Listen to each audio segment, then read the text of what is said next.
মাটিতে বসেই এখন বিমান চড়ার অভিজ্ঞতা পেতে চলেছেন পর্যটক দর্শনার্থীরা।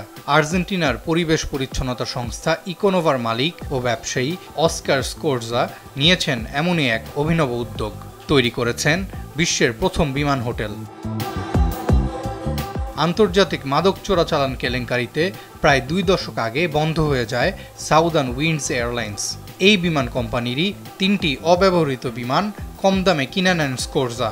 এরপর একটি বিমানকে বদলে রূপ দেন ইভেন্ট ও ড্যান্স ক্লাবে। বাকি 2টি বিমানকে নিয়ে তৈরি করেন এই অত্যাধুনিক হোটেল।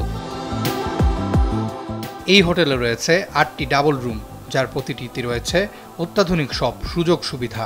হোটেল মালিক স্কোরজা বলেন, king size bed, smart TV ও ওয়াইফাই, অ্যাম্বিয়েন্ট লাইট সহ ব্লুটুথ সক্ষম শাওয়ার, ব্যালকনি সবই আছে সেখানে।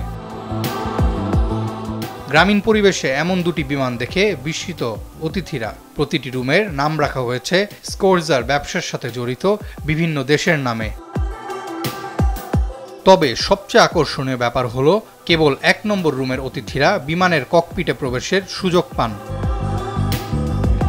এই উদ্যোগটি একদিকে যেমন বাতিল বিমানগুলোর পুনর্ব্যবহার নিশ্চিত করেছে, তেমনি পর্যটকদের জন্য তৈরি করেছে এক অবিশ্বাস্য ও প্রযুক্তি নির্ভর থাকার অভিজ্ঞতা।